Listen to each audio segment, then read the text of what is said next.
الصحافة المدرسية مدرسة السلام الرسمية للغات المرحلة الابتدائية. السادة المستمعون، أهلا ومرحبا بكم معنا في تسجيل إذاعي جديد مع مسابقة الحديث الإذاعي. من دواعي سرورنا أن نقدم لكم اليوم حديثا حول دور المكتبة المدرسية في التنوير واكتشاف المواهب والمساهمة في حل بعض المشكلات الطلابية. ومن منطلق أن أمين المكتبة هو الشخص الذي يتعامل مع كامل هيئة التدريس وأولياء الأمور وكل الطلاب بالمدرسة. نتشرف اليوم باستضافة أستاذ سهير محمد منصور، اخصائي أول مكتبات. أولا نتعرف على حضرتك أكثر فيما هي مؤهلات حضرتك الدراسية.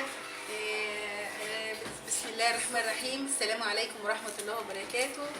وأنا النهاردة بيشرفني تشريف الصحافة لي النهاردة واستضافتها ليا، وده شيء بيسعدني جدا وفرحانة قوي إن المكتبة الحمد لله إن شاء الله هتاخد دورها في إن هي تقول رأيها بالنسبة للتوعية الثقافية في المدرسة.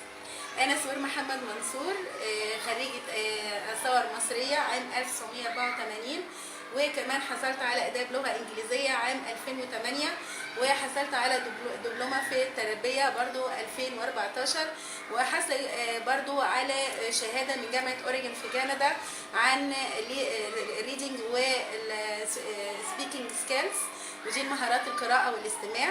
وكان نفسي طبعا ان انا اكمل دراساتي في اللغة، لكن الحمد لله توقفت الى هذا، وكمان عضوة في السفارة الامريكية، والحمد لله حصلت برضه على شهادات من جامعة القاهرة في دورات تثقيفية مهمة بتحتاجها التربية والتعليم. نلاحظ أن أمين المكتبة من مهامه التعامل مع جميع الطلاب وأعضاء هيئة التدريس، فمن وجهة نظر حضرتك ما هي صفات أخصائي المكتبة الناجح؟ والله صفات المكتبة الناجح مهمة جدا، وأنا حاسة إن هي البوابة الأولى للتعليم جوه داخل المدرسة. البوابة الأولى إزاي؟ إن أمين المكتبة بروح التعاطف والحب والحنان بينه وبين الطلاب وبينه وبين المدرسين. لغة التعاون، إن لازم دايما أمين المكتبة يبقى على قدم وساق مع المعلم وقدم وساق مع التلميذ، لا تخفي عليه خافية في الأحداث الجارية، ولا تخفي عليه خافية في خدمة المناهج. عليه أن يكون ملما بكل ما يدور حواليه طول العام، عشان يبقى إن شاء الله قادر على توجيه التلاميذ من ناحية الأدوات اللي هم محتاجينها، وقادر على خدمة المدرس من ناحية إفادة الطلاب في النواحي الثقافية والأحداث الجارية. ما هي الخدمات التي تقدمها المكتبة للطلاب بالمدرسة؟ المكتبة هي أم لكل طفل وكل تلميذ، بقول كل طفل من أول الكيج، ولو قلت كمان من عند الأم اللي بيجي الطفل للمدرسة بقول لها أنتي جوهر وأساس المكتبة. إزاي؟ هي اللي بتساعدني إن أنا أثقف الطفل من البيت. أنا بنزل تحت في كيجي بكلم معاهم، بديهم حصص المكتبة من أول كيجي لحد سنة 6، وعندي استعداد كمان إن احنا نعمل دورات لأولياء الأمور في الثقافة. الخدمات اللي بقدمها هو التثقيف من أول كيجي لحد الصف السادس. الخدمات كمان مساعدة التلاميذ اللي هم عندهم المواهب، خدمة التلاميذ اللي عندهم مواهب، ازاي نكمل المواهب ونوصلها إلى أعلى الدرجات في الدولة. كمان خدمة الطلاب في الأبحاث العلمية اللي هم بيعملوها، خدمة الطلاب في القراءة، في الدين، خدمة في جميع المواد، خدمة مناهج، وخدمة المعلم كمان في احتياجاته. في ممكن كمان معلم يكون محتاج لغة، محتاج دورات مثلا اكسل، المكتبة بتقوم بكل. وبما أني أنا خريجة لغات، فأنا عملت برضه دورات تدريبية للمدرسين في اللغة الإنجليزية، وربنا وفقنا ووصلنا بيها لأعلى الدرجات. كمان خدمة الطلاب ازاي إن هم يكملوا مشوارهم الفني، ازاي ان احنا بنعمل دورات برضو في الرسم، ومع الاتفاق مع مس ريهام بنعمل ورش عمل في اثناء الانشطه وفي كل فصول السنه. احنا بنخدم كل المجالات في المدرسه، خدمات من ناحيه كمان المسابقات لازم نساعد، كمان الخدمات من ناحيه الفنون، اللي عنده اي فنون العالميه، الفنون الشعبيه المصريه، انا تحت امرهم. وكمان بقدم خدمات ان عندي الوسائل التعليميه اللي ممكن اي مدرس يحتاجها بيستخدمها جوه المدرسه. ما هي أهمية القراءة والاطلاع للأطفال في مرحلة المراهقة والطفولة؟ القراءة زي ما بقول دايما عالم بيدهشنا جميعا. القراءة رائعة في بناء يعني شخصية الطفل. ازاي؟ ان هو من ناحية المراهقة والطفولة زي ما قلنا الام بتهتم بالطفل وعنده 3 سنوات، ولو قلت الام بتهتم بالطفل وهو في بطنها ان هي تحكي له عن حكايات، والله العظيم هينزل وهو حابب القراءة شيء كده الهي. كمان ان القراءة بتنمي عقل الطفل، خلي الطفل واعي دارج باللي حواليه، بتخليه كمان قدرة على الحوار والمناقشة.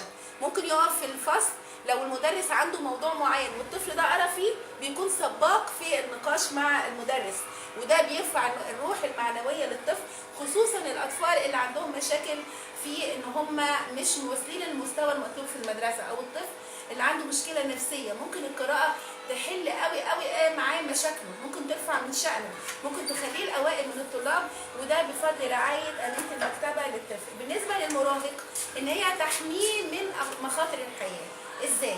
انا لو قريت كتاب ممكن اشغل الطفل المراهق ان هو ما يروحش اي انشطه ملهاش لازمه، انشطه زي مثلا طول النهار قاعد يلعب بلاي ستيشن، ده بيوقف عقله. لكن لو هو قرا في المجالات الصبح هيبقى الشخص اللي بيقرا عنه، لو قرا عن عالم بكره هيبقى عالم، لو قرا عن مكتشف بكره هيبقى مكتشف، لو قرا عن اديب بكره هيبقى اديب.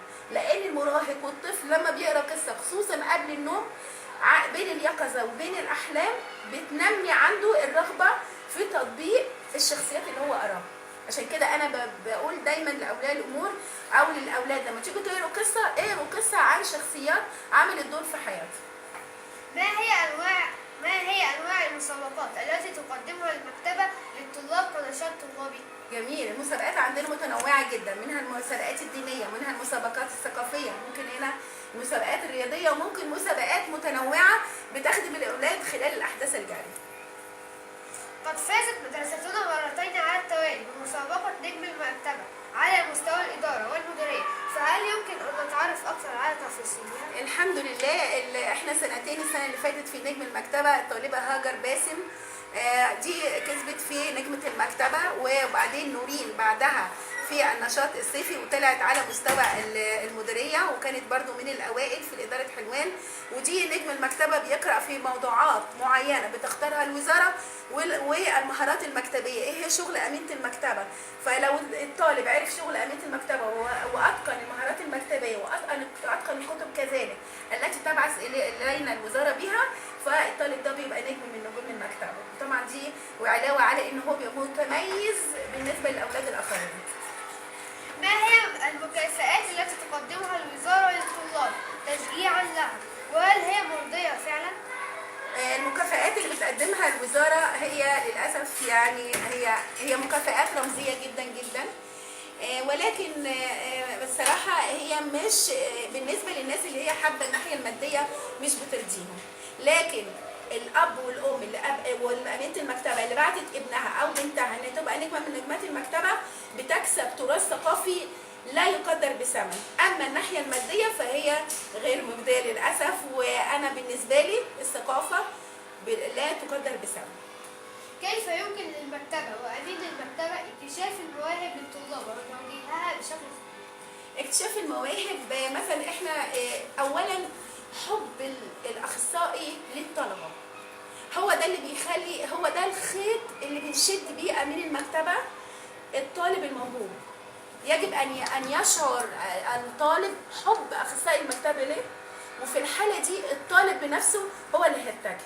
فاهم حاجه الحب المتبادل، ان الطالب يحس ان اخصائي المكتبه بيحبه، يعامله معامله طيبه، يوم الطالب بنفسه يجي يتقدم ويقول انا عندي موهبه. ثانيا انا لما بشرح موضوع ما والاقي طالب يتقدم لي ويقول لي انا عايزه اتكلم في الموضوع ده، فافاجئ انه دي تبقى مش عايزه اقول مصادفه، لا هو بيجي يعرفني على نفسه وبعدين بيقول لي انا ممكن اكلمك في الموضوع ده. ومن خلال التعاملات المستمره بيني وبين الطلاب هي دي اللي بتخلينا نكتشف المواهب.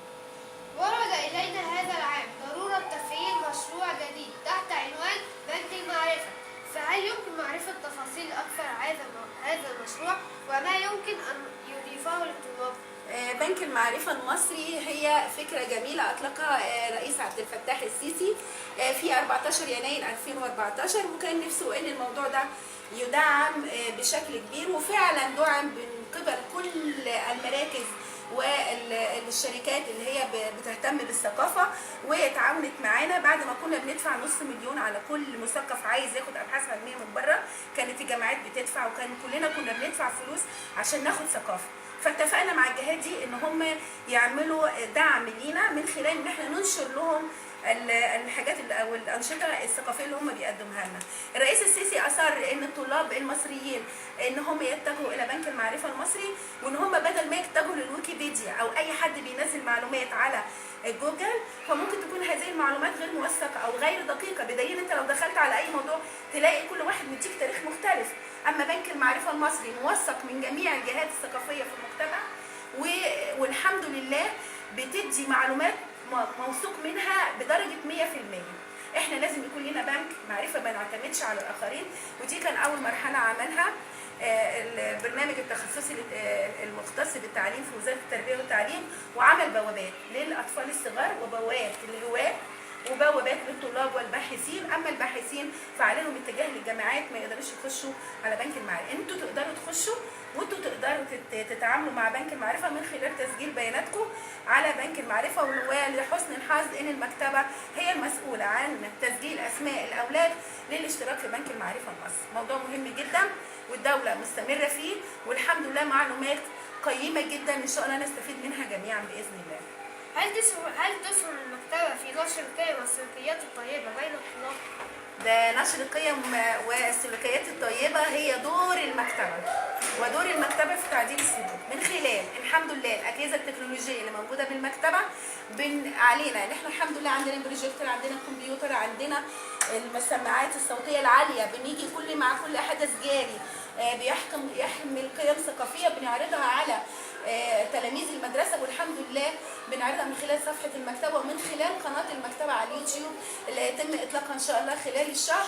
والحمد لله من خلال القيم اللي احنا عايزين ننميها في الأولاد بنعرضها بالبروجيكتور أفلام فيديو يوتيوب، وبنشرح للأولاد مرحلة وإزاي إن هم يتبعوا السلوكات الطيبة من خلال اللي هي وسائل التعليمية في المكتبة.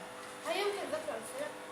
يعني مثلا عندنا ذكر من ليلة التحرش، دي كانت مس نجوى الحمد لله من الصحافة، كانت داعمة لينا، وكانت هي ومس رشا اتفقنا احنا الثلاثة ان احنا نحاول نحمي الاطفال اللي في سن صغير وتلاميذ المدرسه ازاي يحافظوا على نفسهم.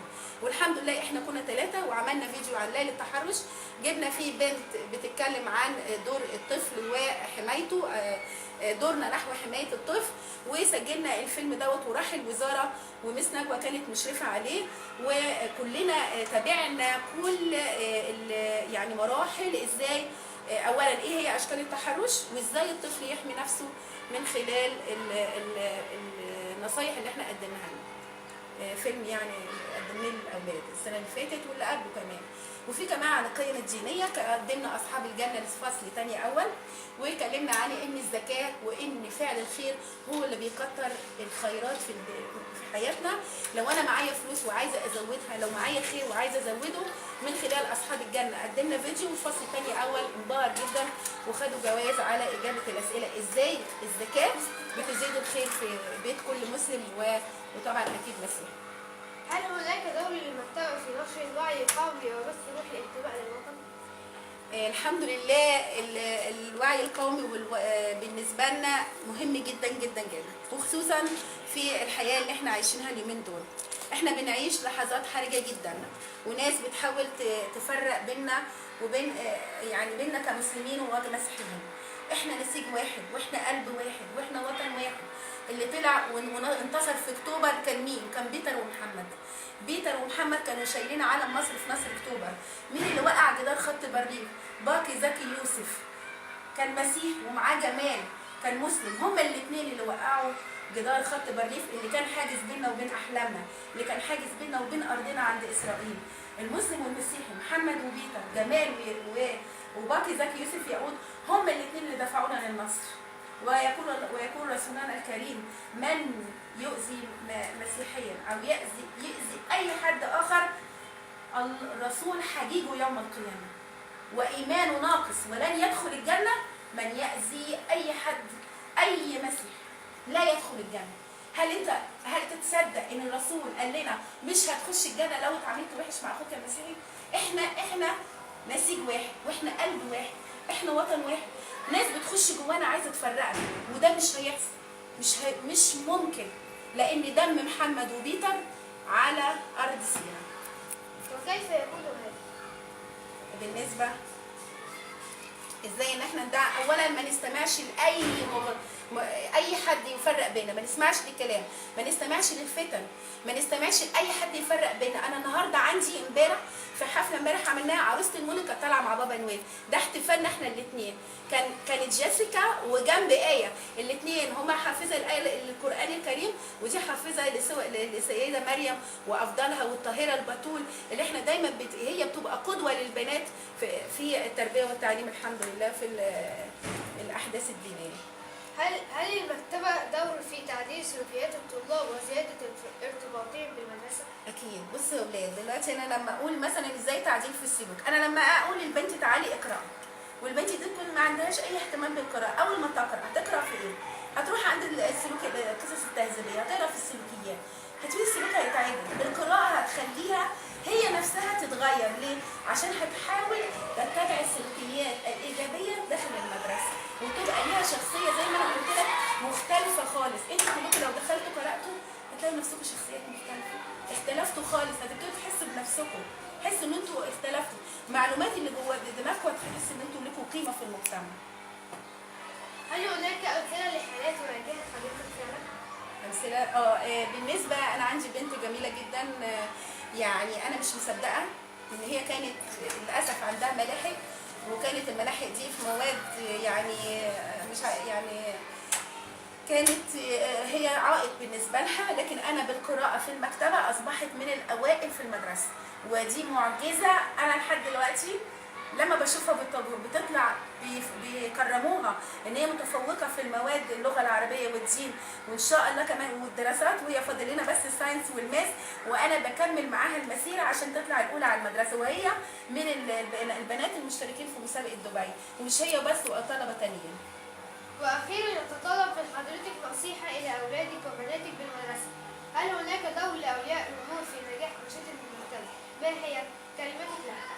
اولياء الامور يمكن اي اخصائي مكتبه، الصراحه انا عملت خطه جديده ان انا دخلت على الاولاد وحاولت ان انا اتواصل مع اولياء الامور من خلال ارقام التليفونات، ان انا عندي نشاط بالمكتبه وعايزه اولياء الامور يساعدوني كمان في تثقيف اولادهم، لان هم لما بيجوا ياخدوا استعارات طب مين اللي هيقرا لهم في البيت؟ فكان لزاما عليا ان انا اتصل باولياء الامور واتعرف عليهم، وجم هم فعلا هنا وخدوا الكتب مع اولادهم بالاستعاره، وبقى يقرا لهم القصص وبيعملوا ليها تلخيص كل يوم وبيوروني التلخيصات اللي موجوده. ده دور اولياء الامور، وكمان في الانشطه والمشاركه المجتمعيه. انا عايزه اوريكم، ومس نجوى هتصور لكم دلوقتي الانشطه، كل دوت الانشطه اللي موجوده، كل دول اولياء الامور اللي عاملينها، هم اللي منورين المكتبه، هم اللي بيساعدوني، هم اللي بيدعموني حتى في الانشطه الفنيه. لما يكون في عندي حفله هم اللي بيجوا، هم اللي بيشجعوا الاولاد على ان هم يشتركوا، بجانب حب اولياء الامور وحب التلاميذ. الحب الاثنين دول اجتمعوا مع بعض وكونوا المكتبه الجميله اللي مليانه انشطه، اللي هي بتقول دايما القراءه هي صانعه المستقبل للولاد. وإلى هنا نكون قد وصلنا إلى نهاية برنامجنا، نشكركم على حسن استماعكم لنا، وإلى لقاء في عمل إذاعي جديد، والسلام عليكم ورحمة الله وبركاته. كان معكم في إذاعة الحديث الطالب امير مصطفى محمد، وتم التسجيل تحت اشراف استاذة نجوى ابراهيم.